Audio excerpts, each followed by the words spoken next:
십자가는 승리입니다. 한 번 더 고백합니다. 십자가는 승리입니다.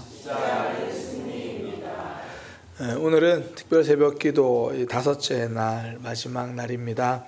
가상칠언 말씀 중에 6번째 말씀과 7번째 말씀을 함께 살펴보려고 합니다.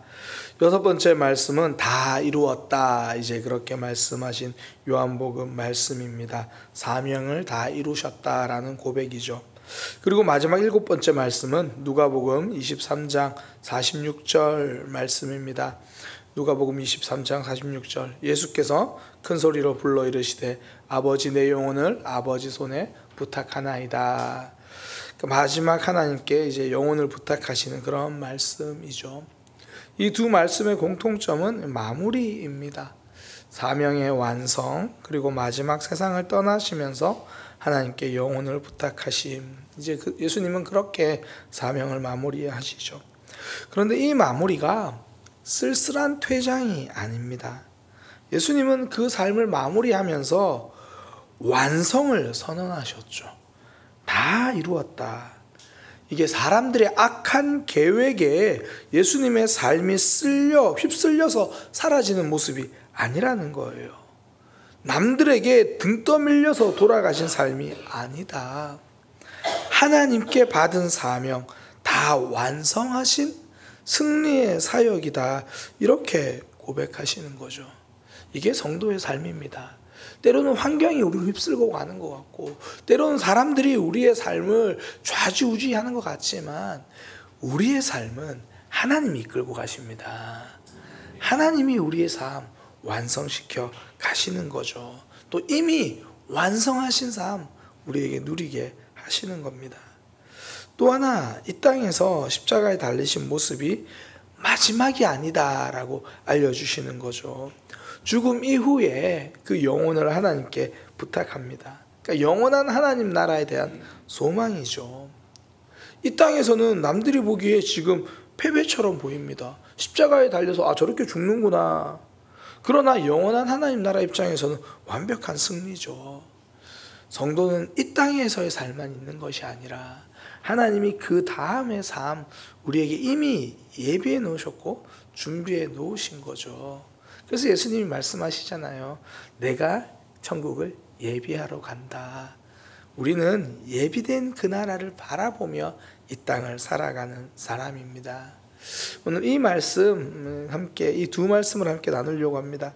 첫 번째는 십자가는 예수님이 완성하신 승리 사역이라는 거죠. 그러니까 십자가에서 다 이루셨다. 예수님의 죽음이 패배가 아니다. 그러니까 지금 예수님은 십자가 위에서 삶을 끝내세요. 앞서 말씀드린 것처럼 그러면 사람들은 저기서 끝이구나, 내려올 줄 알았는데, 반전 있을 줄 알았는데 저게 끝이구나, 그렇게 보여요. 그런데 예수님은 그 자리에서 이제 끝났구나, 그런 게 아니라 다 이루었다, 완성을 말씀하십니다. 왜 그렇습니까? 십자가는 나를 향한 하나님의 계획이셨기 때문입니다. 바리새인들의 계획이 아니라 하나님의 계획이셨어요.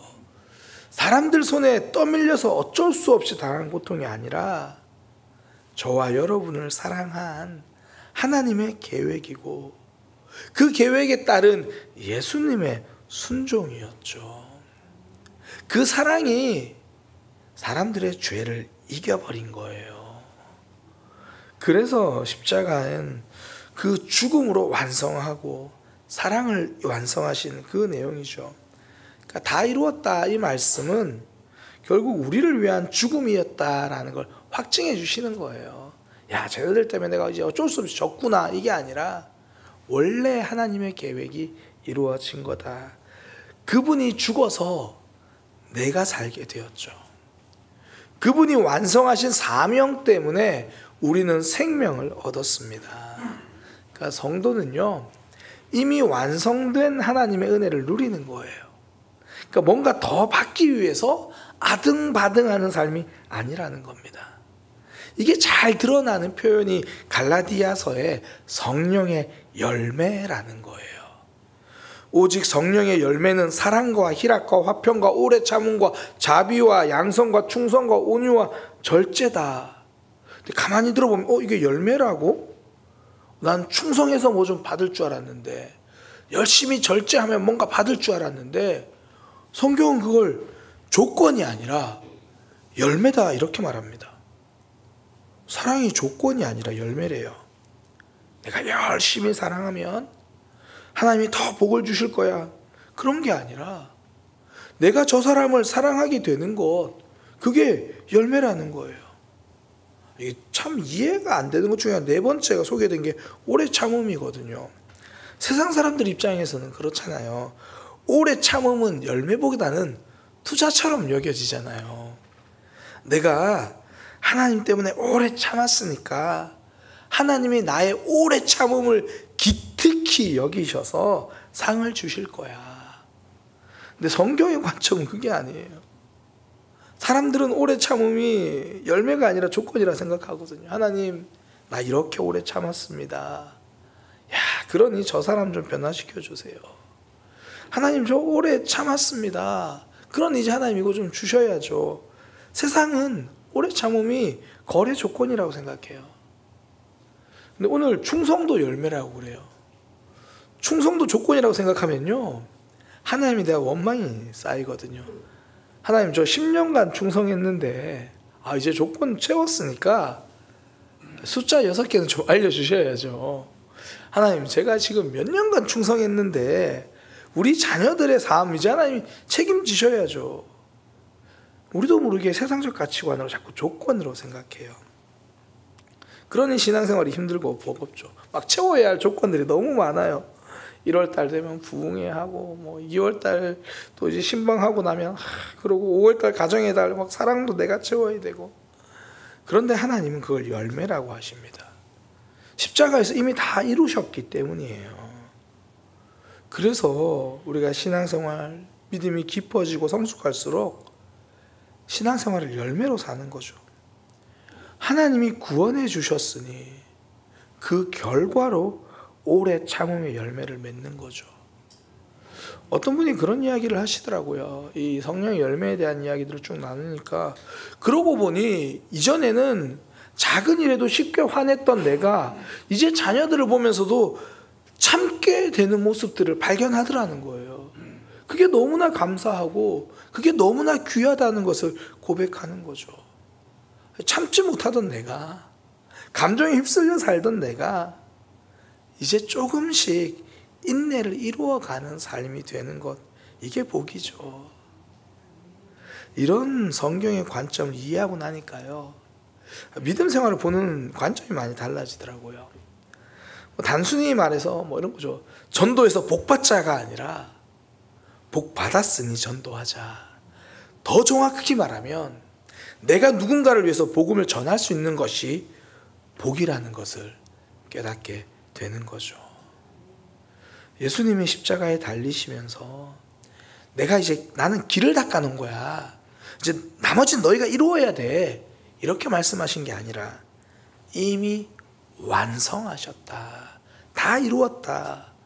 그렇게 말씀하시면서 그 결과를 누리라고 하는 거죠. 그래서 저도 이 말씀을 묵상하면서 다시 한번 제 기도 제목으로 삼고 싶은 게, 예수님이 누리라고 하신 그 믿음의 삶이 제 삶의 풍성한 열매로 나타나는 것, 이것이 정말 기도 제목이구나. 사랑이 부족한 내가 사랑하는 사람이 되는 것, 때로는 기쁨보다 염려 걱정이 더 많은 내가 희락을 누리며 살아가는 것, 화평의 도구로 살 수 있다는 게 얼마나 감사합니까? 누군가에게 내가 친절할 수 있다는 것, 양선, 선한 삶, 악함밖에 없는 내가 선하게 살아갈 수 있다는 것. 보면 성령 열매 온유도 있거든요. 얼마나 기대가 돼요. 와, 내가 온유할 수 있다고? 이건 정말 성령의 열매거든요. 얼마나 큰 복입니까? 물론 우리가 이런 성령의 열매를 통해서 내가 오래 참으면 그 오래 참음을 통해서 주변 사람들이 변화될 수도 있을 거예요. 다른 좋은 일도 반드시 따라올 겁니다. 그러나 이건 보너스라고 생각합니다. 왜냐하면 예수님이 이미 완성하신 그 은혜와 사랑이 더 크기 때문이죠. 근데 저도 사실 이 마음 놓칠 때가 있어요. 그러면 뭐 하나님을 향해서 막 답답해하기도 하고, 이미 주신 은혜를 놓치면 막 아무것도 받은 게 없는 것처럼 원망하는 마음이 들 때도 있고. 그런데 이 고난 주간에 예수님이 십자가에서 하신 말씀, 다 이루었다, 그 말씀을 통해 다시 한번 깨닫습니다. 아, 나는 이미 충분히 받은 사람이구나. 하나님이 내게 완성해 주셨구나. 그래, 그거면 충분하다. 부족하지 않다. 내가 살아나고 내가 변화되고 이것이 가장 큰 은혜고 열매이구나. 다시 한번 깨닫는 거죠. 십자가는 완성이라고 선언하십니다. 이미 완성하신 승리, 그 완성을 삶에서 열매로 누리게 되는 믿음의 삶이 되기를 소망합니다. 두 번째, 예수님의 마지막 말씀을 통해 깨닫는 건요, 우리의 삶이 이 땅에서 끝나는 게 아니라는 거죠. 예수님은 하나님께 영혼을 맡기십니다. 그러니까 죽음이 끝이 아니라는 걸 선명하게 보여주시는 거죠. 죽음이 끝이 아니기에 성도는 이 땅에서의 삶으로 평가받는 사람이 아닙니다. 이걸 정말 잘 보여주는 성경이 요한계시록이잖아요. 계시록 당시 성도들은 이 땅에서 박해받고 고난받던 사람이에요. 남들이 보기에는 되게 초라해 보이는 삶이라고요. 철저하게 패배한 것처럼 보입니다. 그런데 요한계시록은 그런 성도들에게 천상의 일을 보여주는 거예요. 알려주는 거예요. 하나님은 오히려 세상 권세, 잘 나가는 것처럼 보이는 저 악을 향한 심판을 준비하고 계신다. 너희는 지금 눈물 흘리고 있지만, 너희는 지금 패배하고 아픈 것처럼 보이고 초라해 보이지만, 하나님은 어린 양의 혼인잔치를 준비하고 계신다. 이 땅에서 핍박받고 박해받는 성도들을 향해서 요한계시록은 아니야, 너희가 승리자야, 그거 말씀하시는 거예요. 패배의 눈물인 줄 알았는데 승리를 향한, 최종 승리를 향한 마중물이었다라는 것을 선언해 주는 겁니다. 성도의 삶은 이 땅이 끝이 아닙니다. 그래서 우리는 이 땅에서 하나님 나라를 바라보는 삶을 사는 거죠.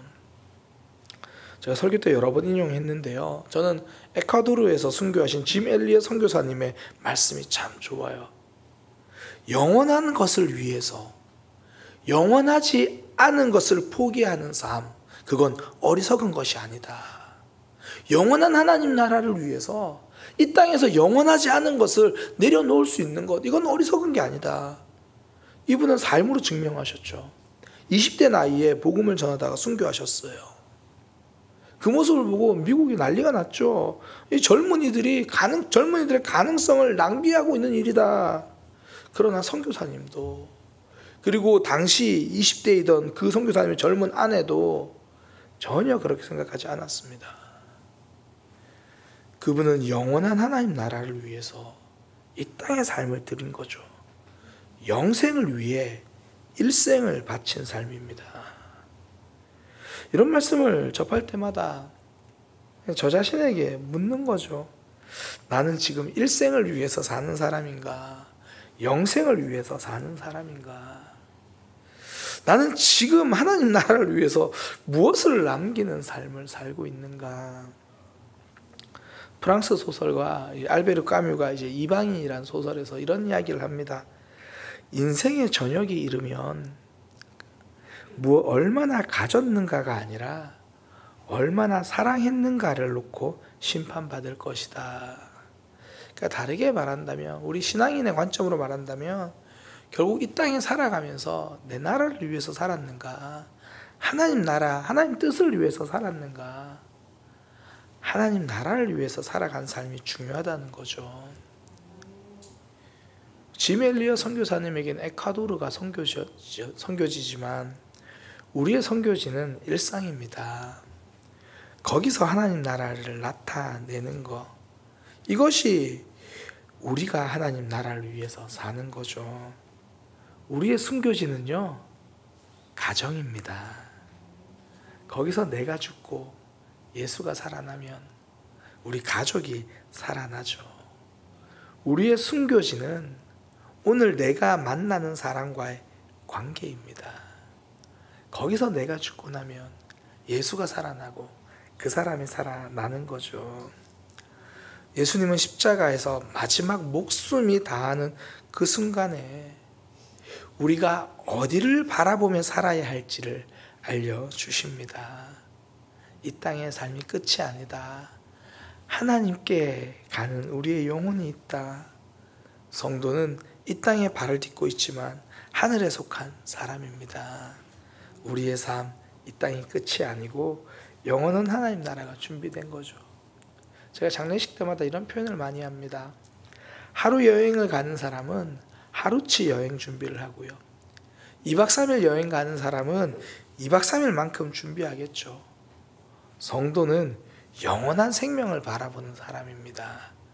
그래서 변하지 않는 말씀을 우리 삶에 준비하면서 그 말씀으로 살아가는 거죠.